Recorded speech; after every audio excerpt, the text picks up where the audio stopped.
Hello and welcome to the Empower Couples podcast, where here you get modern, non-boring relationship advice for you and your partner to communicate like pros, fight smarter, and stay on the same team no matter the challenge that you face. I am one of your hosts, Aaron Freeman. And I'm Jocelyn Freeman, but you all just know us as the Freemans. And this episode is defensiveness versus gaslighting. What's the difference and how do we stop both of these? This question actually came from a podcast listener listening to last week's episode, and we love it when you send us emails or DMs and letting us know what stood out from an episode, but also follow-up questions. So keep sending them because we love them.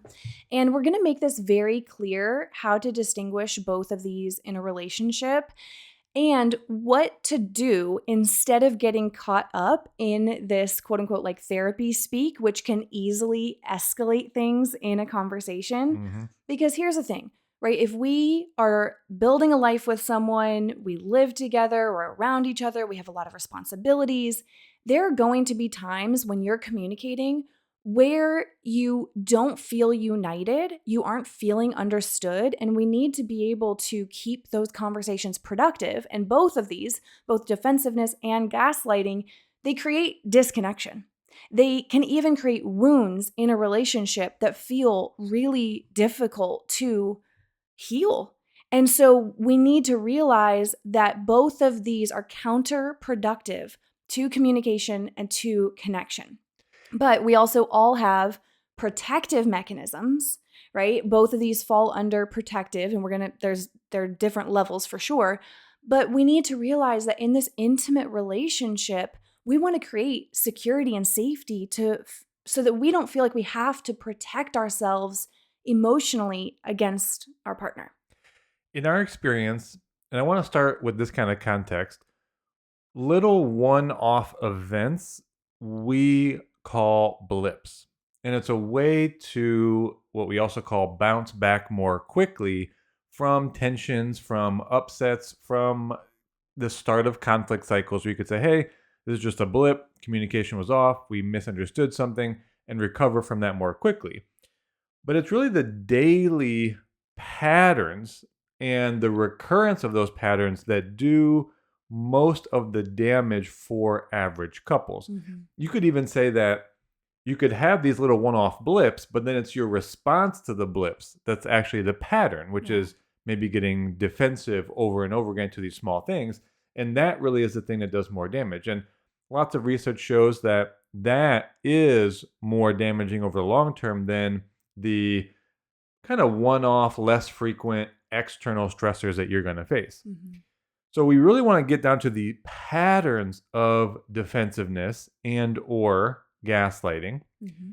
And I have to make a personal note that I'm excited for this topic because I think there are two main terms in the relationship arena that are really misunderstood. They're really overused, Mm-hmm. and they're Being mislabeled. misused, yeah. And the first one is narcissist. So we're not even going to talk about that today. It's a whole other topic. And the other one here is gaslighting. Mm-hmm. And so that's really why we want to talk about the difference between gaslighting and defensiveness. And you know what, Jocelyn, why don't you kick us off with, let's get a better sense of this defensiveness type of pattern. And if I could really quick before that, I want to just provide this analogy of playing catch. And like, let's just say you're playing baseball with your partner or thinking of communication this way. There's so much focus on how the person throwing the ball, the speaker, right? If I'm going to express something to you, there's so much focus on content on that person, which of course, let's be clear, everyone agrees that how you say things, the tone, the words, your body language, timing, when, yes, attitude, that all matters. That's a part of the person throwing the ball. If we're playing catch and that's communication. But we need to also focus on the person catching the ball, the receiver, the listener. And we cannot constantly correct our partner to say things perfect. Can they say it better? Of course. Again, all those things we listed matter. But we need to do our part as the catcher, as the listener. If our partner does say something slightly the wrong way, slightly with some emotion, of course, we're not talking about outwardly offensive things. That's very clear. But we need to also play the role as the catcher. Mm-hmm. And we aren't playing a fun game when we constantly resort to defensiveness. We're not being a good catcher. So let's define it then. The definition here is speech or behavior in which someone is very eager to avoid being criticized, to deny, or explain. Really, it's reacting to a perceived attack. Now, sometimes it is not just perception, right? It really is, like we would all agree, if I'm yelling at Aaron or I'm calling him names, I'm cursing, that is objectively an attack, right? It is not productive or constructive communication.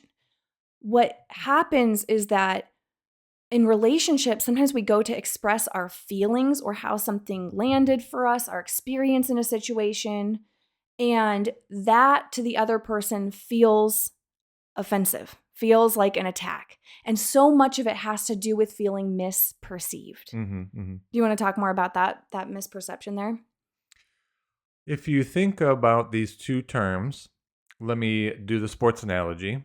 As we go through, think of the defensiveness, given its name, is the team that's on defense, where gaslighting, as we move forward towards that, is going to be the team that's on offense.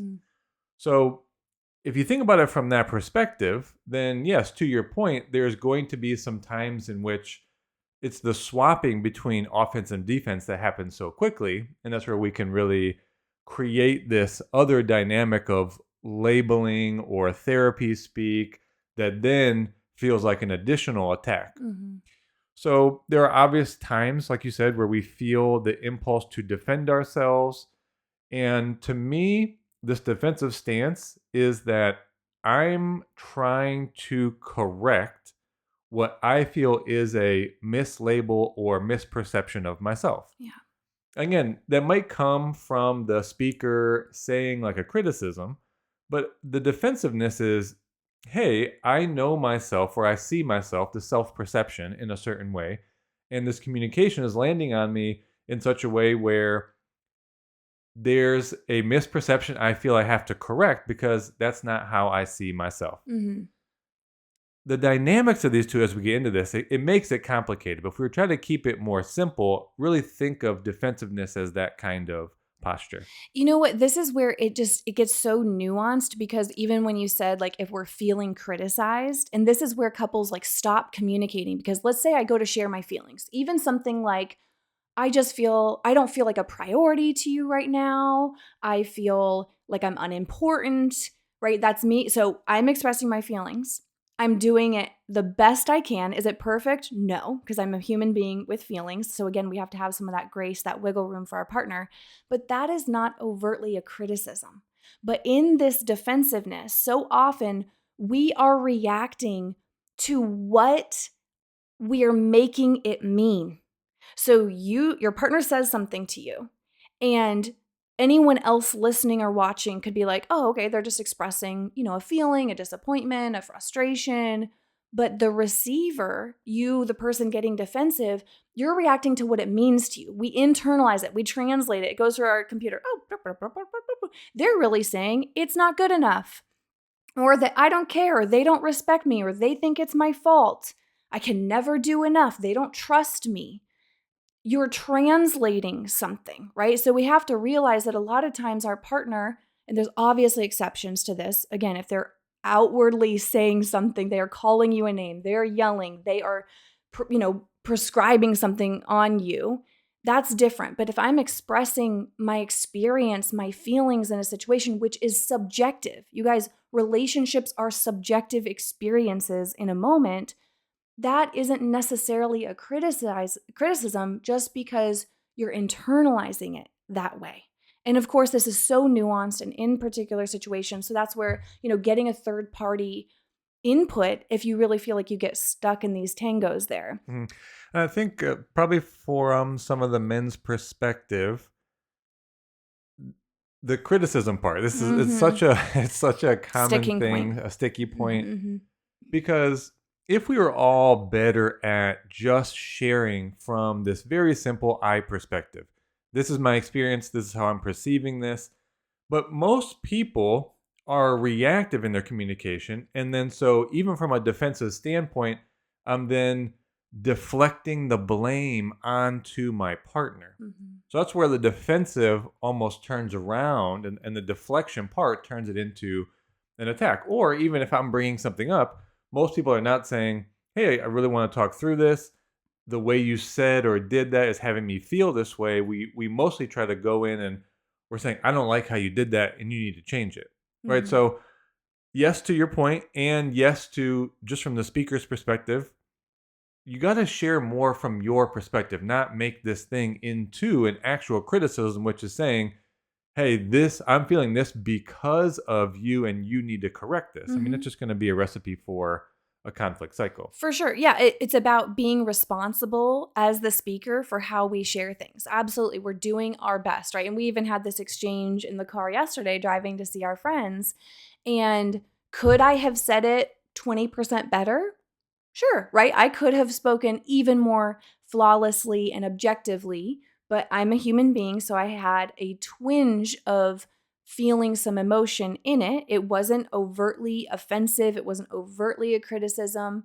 And there was a moment where you did get defensive, right? And we talked through it because you were internalizing it and perceiving it as me questioning your decision making, right? Or not Definitely. trusting you. And I was like, hey, I'm not saying I don't trust you. I'm not, where I'm coming from is I'm not actually questioning you in this situation. I'm just sharing that I have an experience in this situation, what we were talking about.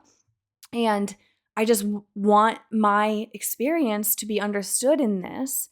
And so we had to talk through it, right? We had to talk through where I was coming from, how you were perceiving it, and making sure we understood how we each felt. Yeah. So I want to close the defensiveness here, right? That's a good example that, and this is often a stance I do take, though it's not highly verbally reactive. I do tend as a personality to try to correct where I feel I'm being misperceived. Mm-hmm. So that's a defensive stance. Now, gaslighting. Going first to start right from the Salem Press Encyclopedia. I want to get really clear on gaslighting because I think it's so misused, so misunderstood, and mislabeled. Okay, so as I've already mentioned, we move from the defensive team into the offensive team.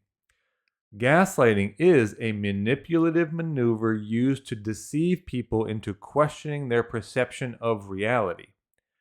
It is a form of psychological abuse. Mm-hmm. So, as we get into this, we really want to caution against the use of this term because it's actually a very significant accusation for someone to be gaslighting another person. This maneuver, which again is a tactic, starts small and usually escalates slowly over time. Now, tactics can range from, again, I'm at the definition here, spinning falsehoods, making strong assertions, and offering indignant denials. Now, experts focus on that gaslighting is this, this is my side, it's on the offensive stance. It is done in more of an intentional way. And it's a pattern because it starts slow and then starts to escalate. Now, where this comes from, it comes from a play in which the husband was depicted as setting out to actually try to have his wife feel like she was losing her mind slowly. Wanted her to think she was crazy.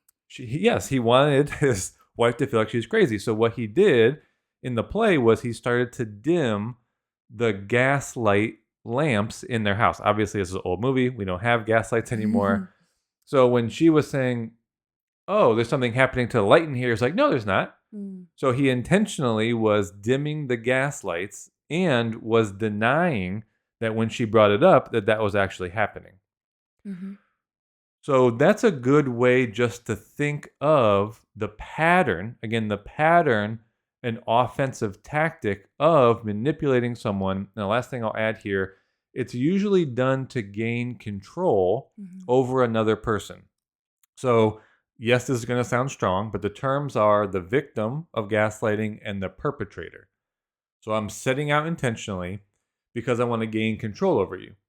Now, what's also common is that the victim sees the perpetrator as not necessarily an authority, but as a trusted source. And what happens is I'm trying to control you by having you question your own reality such that you have to divulge, you have to then accept the reality that I'm proposing. Yeah. And by doing that, I gain control over you. And as you can hear from Aaron's description there, right, this is very significant. And it is easy to use this term. I think why this is like creating even more conflict for couples, all these therapies speak, right? If you use this mid-conflict or when things are starting to escalate, because it really starts to create this villain dynamic in the conversation. And we don't want to mislabel people, and it just really does escalate things. And we're going to talk about what to do instead and how to really remove these from your relationship. But here's the difference, right? Because we can feel gaslighted, even though we're not by definition being gaslighted, if we feel that our partner is always defensive. I Well, let never me get say to this. If Yeah.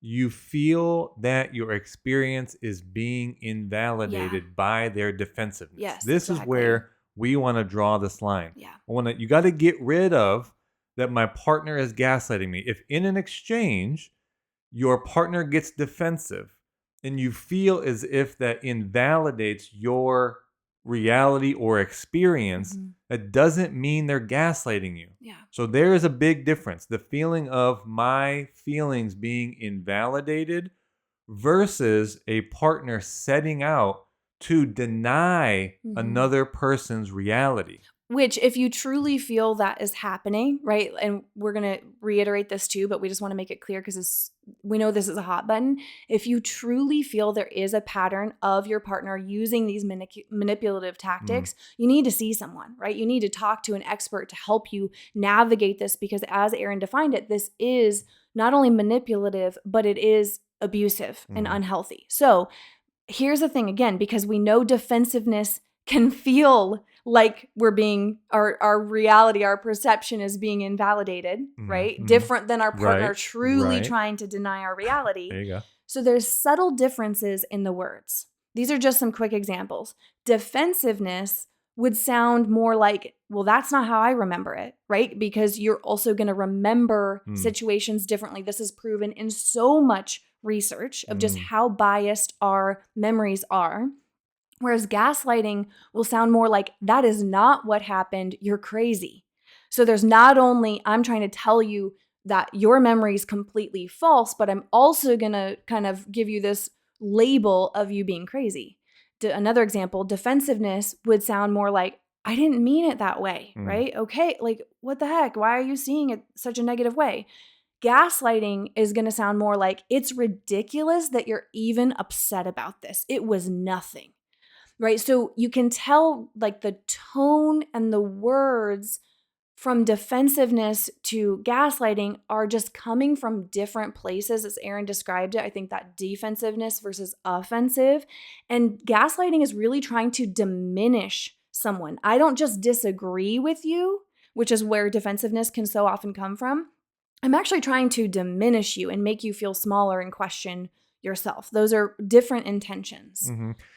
The effects, additionally, that you're talking about, it does lower, and I almost hate to use the word, but I think we need to use the word because you are going to get the significance of actual gaslighting, right? So gaslighting, the effect is that it lowers the victim's self-worth. That victim can become depressed and constantly second guess themselves, their self-worth, their reality, their perception. And as you mentioned, it really is a diminishing of the person intent to confuse and again gain control of that person from the perspective of the perpetrator, the one that's actually gaslighting. Yeah. So as we move into how to stop both, again, because gaslighting truly is so significant and harmful, if you do feel there is that pattern happening in your relationship, we really encourage you to see someone who can help you unpack it and really kind of, in a sense, like identify that and address it, because it is so unhealthy to your mind and your self-esteem. If you, as you hear this description, go, you know what, okay, this sounds more like defensiveness, and that we both have these protective mechanisms. We disagree with, the way each other hears things. We feel misperceived by each other, and we're getting caught in these, miscommunications that escalate. That's where tools, skills, focusing on your emotional intelligence can really help, right? Because there's a different intention of, yeah, okay, I want to break this pattern. I want to get out of these cycles of misunderstanding each other. And so in that case, that's where our 30-day couples challenge can help. And we've got more tips. We're going to go into a whole section about how to stop both of these. But I know sometimes people get a call or they have to go to a work meeting, they go to the grocery store. And I want to make sure that you know about our two 30-day couples challenges that we have available that give you daily prompts to be focusing on these areas of improvement. So our level 1 couples challenge is called Prioritizing Us. It's all about improving your communication, connecting more, understanding each other more, filling your love accounts, just creating that positive atmosphere between you two. The level 2 Rebuilding Us is for couples really coming out of or trying to work through a harder season in marriage where there's more repair and rebuilding needed. And so we go into some deeper prompts focused on things like repair, emotional intelligence, your deeper needs in the relationship. So they both start on October 1st. So make sure you pick one. You're going to see why I think we're over 34,000 plus couples who have done our challenges. And so you will read the testimonials and see why they're so popular because of those daily prompts, because it's more than just what you talk about. If you see a therapist, for example, or coach once a week, once a month, that's great. That's still important and helpful. But what really moves the needle is what's happening on a daily basis. And so that's why we created these into daily prompts. So go to meetthefreemans.com/challenges. That'll also be linked in the show notes, and you'll see both of those challenge options there.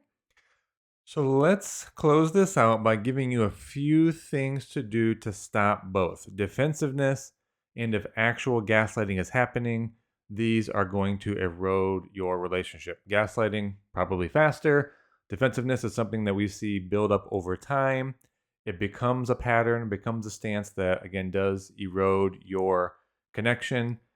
So the first one is we would say to try and take out this therapy speak.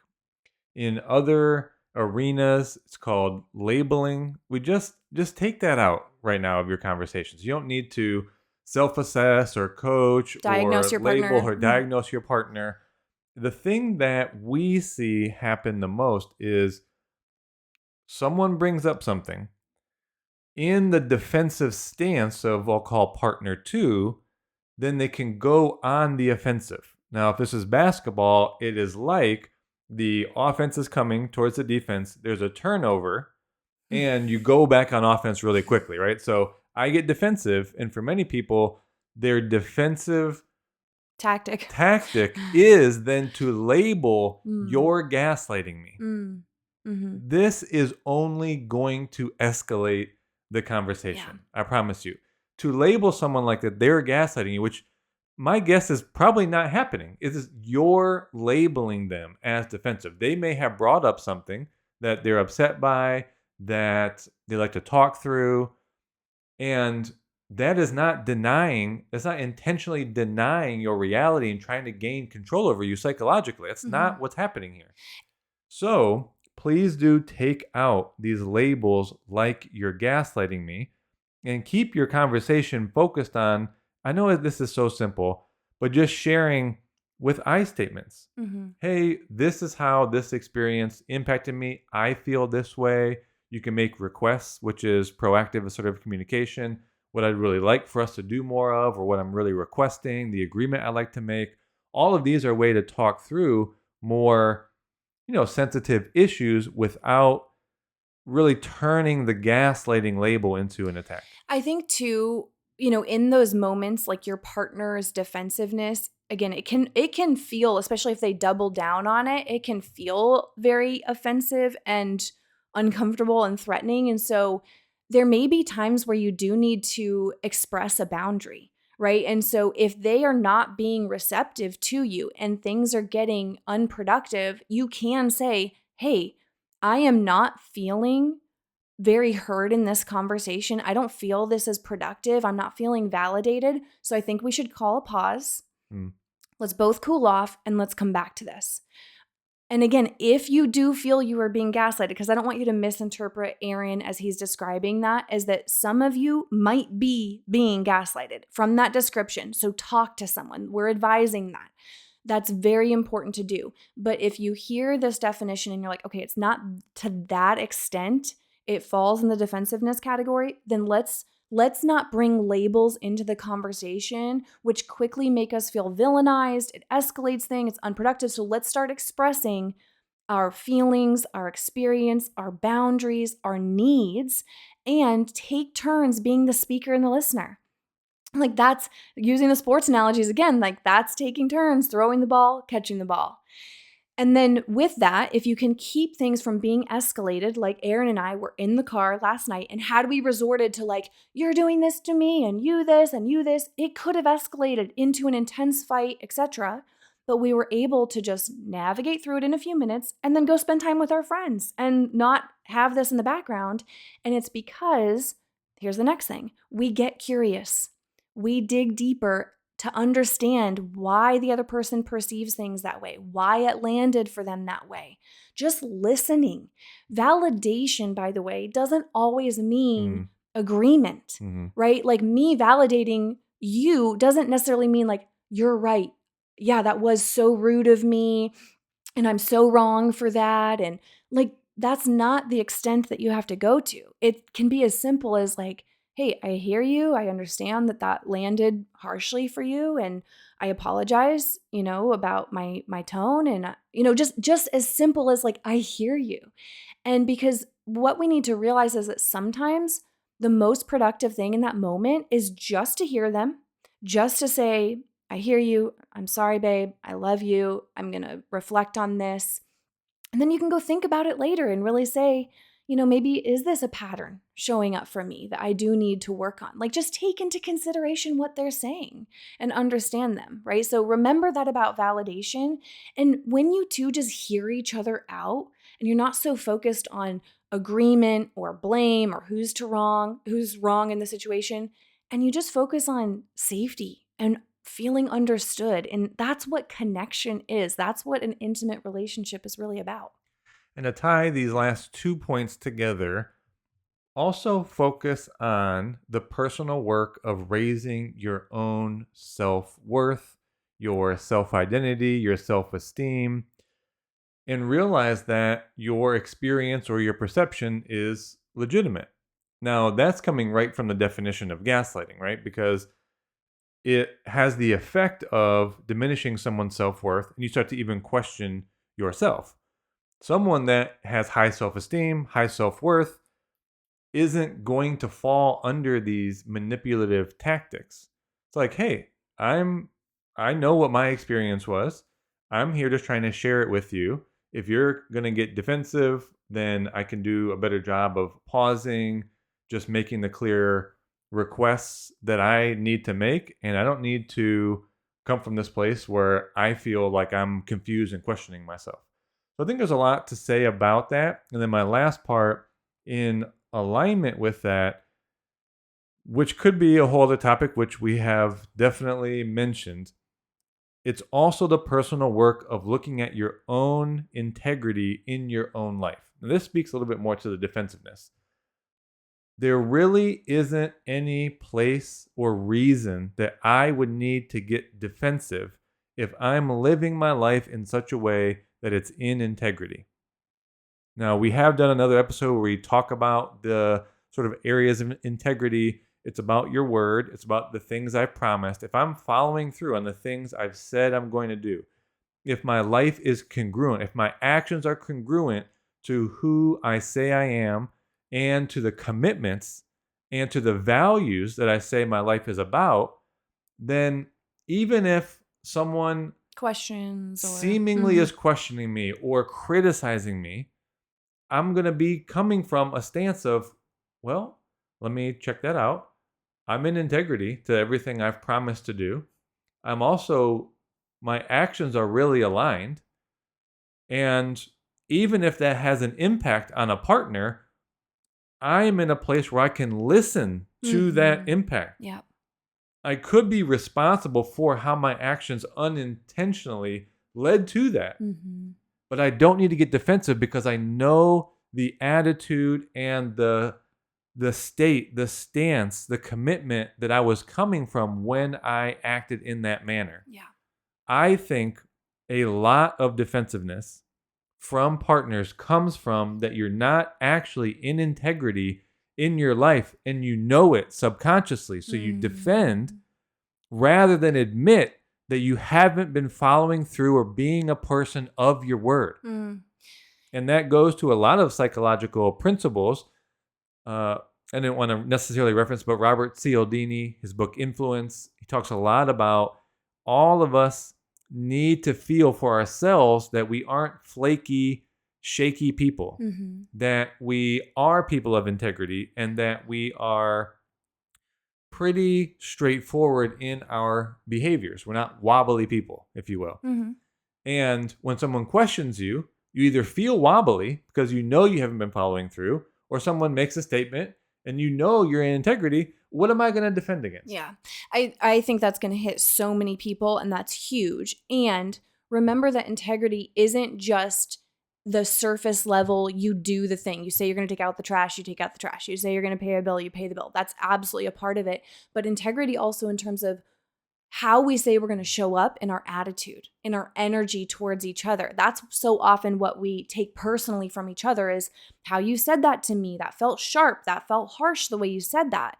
So I know that's going to land for so many people. And just remember that if we all have defensive tendencies from time to time, what gets to be very unproductive and create disconnection in the partnership is when it feels so perpetual. Like I cannot bring something up to you.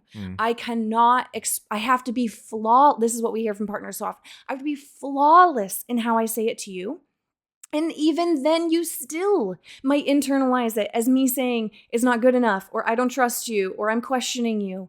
And so that's where we also need to do our work. Like if we do admit that we have defensive mechanisms, we all do, but okay, you know what? It's gotten a little out of hand. I'm going to look within as to why I'm perceiving it that way. And so that inner work, right? That's why relationship, as we talk about being the person throwing the ball and the person catching the ball, you need to do the work of both of those roles. You are a team and there are multiple roles that you're going to play in different situations, and we need to master those roles. That's really what communication is about. So we hope that unpacking this gives you some clarity as to where you fall. And again, the advice, if you truly feel that you fall into the category of having your partner gaslighting you in the true sense, talk to someone.